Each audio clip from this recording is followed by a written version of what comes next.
Hey guys, I wanted to quickly make a video going over my Land Strike Warden in this, Necro Settlers 10th League event. This is 1 week in. I want to get an update to my character, my progress, and all that. So as you know, I started out as Bows this league, and I really wanted to see how Bows felt with the nerfs starting out, and it still feels really great, especially for tier 16 content. It's just once you push into tier 17 content, Bows really kind of lack. It's the main reason why I swapped back to Land Strike, and plus I also wanted to try Land Strike Warden, as I didn't really give it a real chance last league.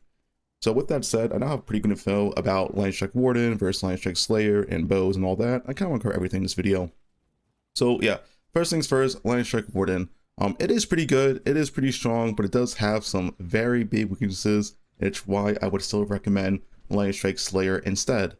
But as you can see, my character is pretty decked out now. We have a 5x tier 1 claw, we have a perfect chest, we have perfect gloves, pretty much, close to perfect gloves. Still need a bit of boots and helmet, but besides that, yeah, gear is pretty much done. Everything else is finished. We are using Warden. The reason for this is that Warden has absolutely no defenses, and this just gives you avoidance. So I thought, okay, why not? Let me try it out. I didn't like it on Slayer because Slayer can actually take hits, but Warden can't take hits. You will just die. And I do still die here and there because, you know, when you don't block, you just die as Warden because Warden has no defense. So yeah, this is the pop real quick. We have 32 million DPS. Then of course it's times 4 because of nimis. You know, give us somewhere around 120 million DPS without Unbound. Of course, if we activate Unbound, we then close to double all damage. We would now be around 240 million DPS with nimis. And if you use Valor Strike, you're probably going to pass 300 million DPS. It's very high damage.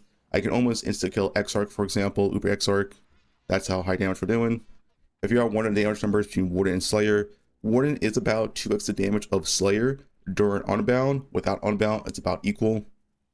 But like I said, Slayer is like twice this EHP, or twice the effective max hit, because you know you have endurance charges and you have overleech and you have reduced damage while leeching. So yeah. Besides that, standard tree over here, using the Thread of Hope, get a mana reservation over here. A Natural Instinct, not needed whatsoever. But it is kind of nice for Headhunter because it gives you essentially ES on kill, and you have no other way to get ES back. So that's why I do like using Unnatural here, but it's not needed. Standard lethal placement.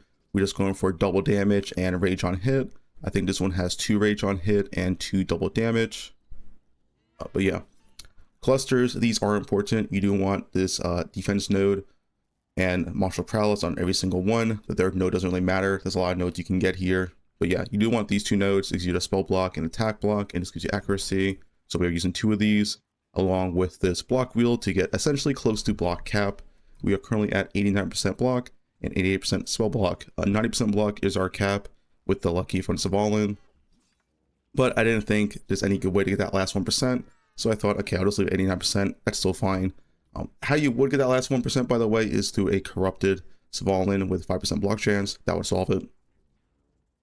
And yeah, besides that, we're in this bleed crit wheel to proc our yoke, since yoke gives you 10% increased damage per element on enemy. So this is how we bleed, and it's also a really efficient wheel because it gets a lot of crit and crit multi. Although in this build you get easily crit cap because of tinctures. And I think besides that, that's about it. This POB is not entirely accurate. I am hit cap. I'm not sure why I didn't activate or didn't activate, but yeah. So let's go over quickly, real quick, you know, bow build, Slayer, Warden, all that. So like I said, I think bow builds are extremely strong and still one of the best league starters just for regular mapping and up to tier 16 mapping. Once you enter that tier 17 territory, bows take the longest to actually perform there. They take the longest to actually kill the bosses. They take the longest to actually get there in the first place. It's just not that good of a state for bows right now unless you never want to go past tier 16. If you only want to stay in tier 16 and below, then bows are great. But if you want to do tier 17s, I can't really recommend bows unless you have very high budget. But on low to medium budget, bows feel kind of mediocre, to be honest, in tier 17s. It's a lot of depths and there's not much you can do about it. Spell builds can't really build defense. As for Slayer versus Warden, I think the biggest pros of Warden is the damage and the chill and freeze. I don't think there's any other reason to play Warden unless you really want the damage. It has lower quality of life, you have to press more buttons, of course. It has way lower defense. It is faster though, because you do get to use Tailwind, Forbidden Flesh, and Forbidden Flame. So this does give you a lot of action speed. You also get action speed on your boots. You can get 6% here. So you can get like 22% action speed, which does make you quite fast in the Slayer, and you do have more attack speed because your Tincture gives you a ton of attack speed. 46% increase right here, which is then also scaled to your Tincture nodes as well. So yeah, the reasons to play Warden would be for the speed and for the very high damage. So it will be better for pushing the tier 17s earlier when you really need that damage.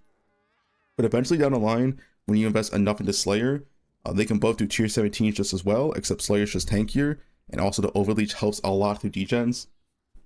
The reason why I'm using Life Flask still is because there's no real way to get good regen on a Warden. I don't have overleech, I don't have life regen, so it's very, very weak for stats, and I kind of need this Life Flask to stay alive a lot of times.